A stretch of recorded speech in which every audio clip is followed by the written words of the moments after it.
एक कहावत है, पोथी पढ़ पढ़ जग मुआ, पंडित भयो ना कोई। ज़्यादा किताबें पढ़ने से थ्योरेटिकल नॉलेज तो आ जाती है, लेकिन प्रैक्टिकल नॉलेज तो उस चीज़ों को करके ही आती है। अगर आप जहाज़ उड़ाना सीखना चाहते हैं तो कितनी भी किताबें पढ़ लो, जब तक जहाज़ के अंदर नहीं बैठोगे और उसके अंदर की टेक्निकल चीज़ें नहीं समझोगे, आप जहाज़ नहीं उड़ा सकते। मेरा नाम है अंकुश शर्मा। मैं हूं एक इन्वेस्टमेंट बैंकर, एक फाइनेंशियल एडवाइज़र और एक ग्लोबल इन्वेस्टमेंट गुरु। पिछले एपिसोड में हमने बहुत अच्छी जानकारी आपको देने की कोशिश की है और इस एपिसोड में भी यही प्रयास रहेगा कि मैं आपको एक प्रैक्टिकल नॉलेज दूं, और वो प्रैक्टिकल नॉलेज तभी कंप्लीट होगी जब आप लोग मेरा साथ देंगे।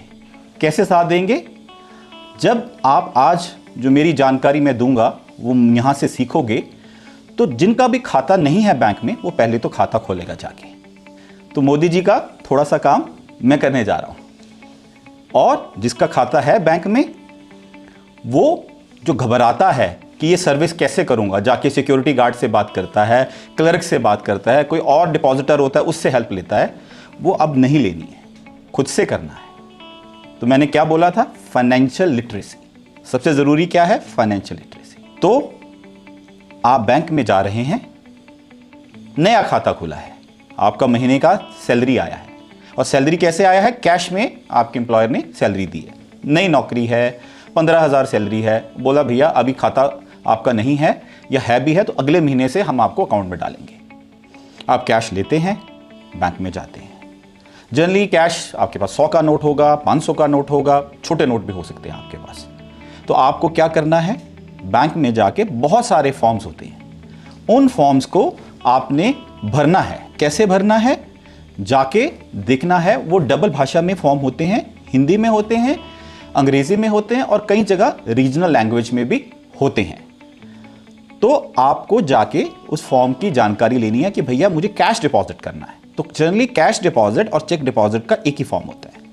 उसमें कॉलम बना होता है जिसमें आपको लिखना कि 500 का कितना, 100 का कितना। सिंपल आपने 5वीं का मैथ उसमें जोड़ना है कि ठीक है, आप बैंक में जा रहे हैं तो बहुत सारे कलर कोड भी होते हैं, हरे रंग का कैश विड्रॉ का, लाल रंग का डिपॉजिट का। तो हर बैंक में जाके आपको ये चीज़ें समझनी पड़ेंगी, और आपको एक बार चीज़ें समझ में आ गई तो बस लाइफ इजी हो जाएगी। आराम से खाता भरो, और फिर आपको वहाँ जाके कई बैंकों में टोकन भी लेना पड़ता है। टोकन लेने के बाद आपको क्या करना है? आराम से फॉर्म भरना। पेन एक साथ में लेकर जाएं, जनरली बैंक में भी पेन मिल जाता है। उसको फॉर्म को भरें, इत्मीनान से भरें, टोकन लें, अपने टोकन की वेट करें, और जाके कैश काउंटर के ऊपर अपना कैश डिपॉजिट करें। सबसे इंपॉर्टेंट चीज़ क्या है आपके लिए? जब आप वाउचर देते हैं तो उसके 2 पोर्शन हैं, 2 हिस्से हैं। एक पोर्शन जो बैंक में रह जाएगा, और एक पोर्शन जो आपको रसीद के तौर पे स्टैंप लगा के, उस दिन की स्टैंप लगा के साइन करके आपको दिया जाएगा।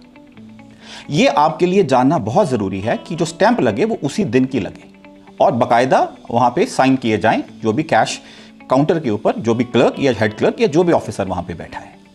वो रसीद आपको संभाल के रखनी है जब तक आपके उस डिपॉजिट की एंट्री आपके पासबुक में ना हो जाए या स्टेटमेंट में ना आ जाए।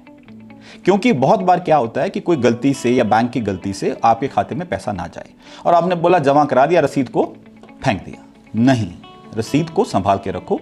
अगर आपके पास पासबुक है तो पासबुक के अंदर उसको डाल लो। तो ये बहुत ज़रूरी है कि कैश की रसीद आप संभाल के रखें, ताकि कोई भी फ्यूचर में आपको दिक्कत आए तो आप उसको उस तरीके से हैंडल कर पाएँ।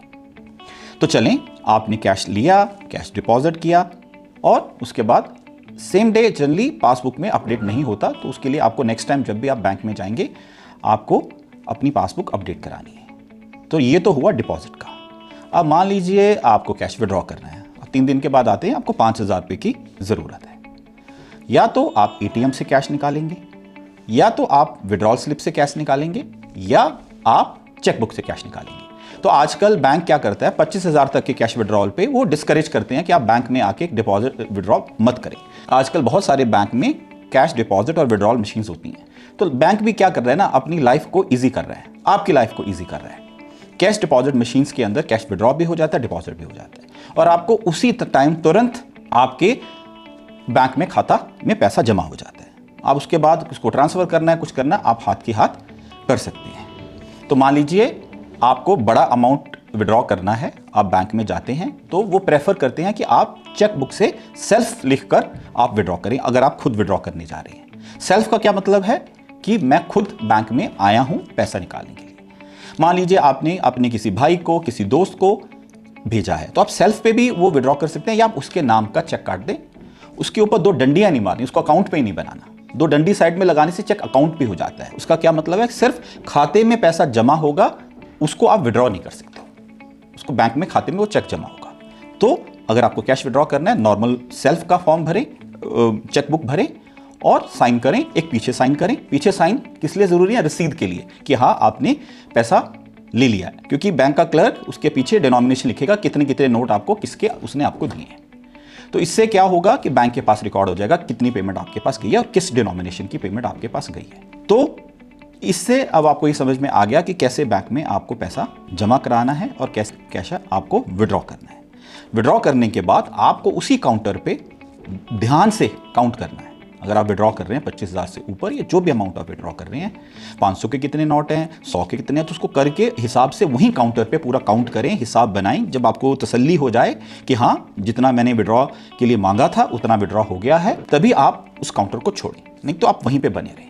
क्योंकि अगर आपने काउंटर छोड़ दिया और कुछ ऊपर नीचे रहा, बैंक की जिम्मेवारी नहीं रहेगी। आप शोर मचाएं, कुछ करें, it will not going to affect bank officer. वो बोलेगा भैया आप काउंटर पे चेक करके जाएं।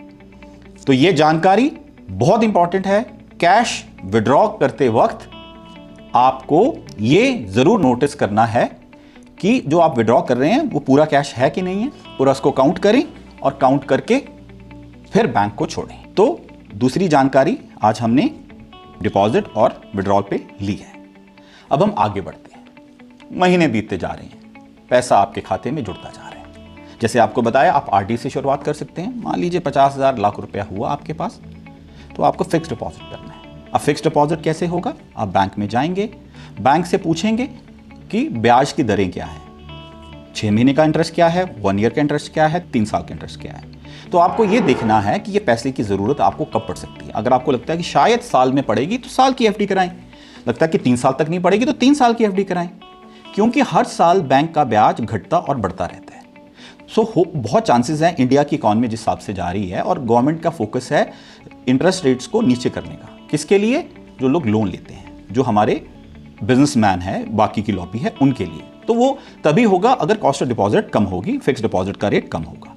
तो इसलिए अब लंबे टाइम के लिए अगर एफडी करा रहे हैं तो बहुत अच्छा है आपके लिए, ताकि आपकी इंटरेस्ट रेट आज ही फ्रीज हो जाएगा। लेकिन अगर आपको पैसा जल्दी चाहिए तो मेक श्योर कि आप लंबे समय की एफडी ना कराएं, क्योंकि कई बार बैंक की 1% 2% पेनल्टी भी पड़ जाती है विड्रॉ करने के लिए। तो वो आपको थोड़ा सा संभल के चलना है। और दूसरा एक और इंटरेस्टिंग चीज़ मैं आपको बताता हूँ। मान लीजिए आपके 2, 4, 5 लाख की एफडी करें हैं और बीच में आपको 50,000 रुपये की ज़रूरत पड़ गई, तो आपको एफडी तोड़ने की ज़रूरत नहीं है। आप बैंक से ओवरड्राफ्ट ले सकते हैं। बैंक करीब आपको 60 to 80% ऑफ योर डिपॉजिट, जो जितनी की आपकी एफडी आ रहा है उसके ऊपर आप बैंक आपको लोन दे देता है। Generally loan 2% extra rate of interest पे दिया जाता है। तो फिर आप बोलेंगे कि भाई मैं 2% ज़्यादा क्यों दूं? वो इसलिए दूं क्योंकि ये अमाउंट आप लोन की तरह ले रहे हैं, और लोन लेना एक तरह के फाइनेंशियल डिसिप्लिन में भी आता है कि आप उसको जल्दी से जल्दी चुका पाएँ। अगर आपने विड्रॉ कर लिया तो आपकी सेविंग खत्म हो जाएगी, और अगर आपने लोन लिया तो आपकी सेविंग वहीं की वहीं खड़ी है। आपके मन में ये रहेगा कि फटाफट आपको 50,000 रुपये जमा कराना है। आप 50,000 रुपये जमा कराएंगे और वापस से वो एफडी में वो पैसे जुड़ जाएंगे, लोन उसके अगेंस्ट सेटल हो जाएगा। तो एक और चीज़ आज हमने सीखी कि हम बैंक में फिक्स डिपॉजिट करा सकते हैं, और उसके अगेंस्ट हमको ज़रूरत पड़ने पे हम ओवरड्राफ्ट भी ले सकते हैं। और ज़्यादा ही ज़रूरत पड़ती है तभी आपको फिक्स डिपॉजिट को विड्रॉ करना है। वो तभी करना है कि अगर आप उस फिक्स डिपॉजिट से बेटर इन्वेस्टमेंट कर रहे हैं। जैसे आप कोई घर खरीद रहे हैं, कोई मकान खरीद रहे हैं, या कोई लैंड खरीद रहे हैं, या कोई कमर्शियल प्रॉपर्टी खरीद रहे हैं, तो समझ में आता है कि एक डिपॉजिट से, एक एसेट से आप दूसरे एसेट्स क्लास में शिफ्ट कर रहे हैं। खर्चे के लिए मैं कभी आपको इंकरेज नहीं करूंगा कि आपको अपनी फिक्स डिपॉजिट को विड्रॉ करना है। मैं कभी आपको रिकमेंड नहीं करूंगा। चलें हम यहाँ से अब आगे बढ़ते हैं। आपको ये 3 चीज़ें समझ आई, deposit, withdrawal and fix deposit. तो यहाँ से इंसान की जर्नी शुरू हो जाती है।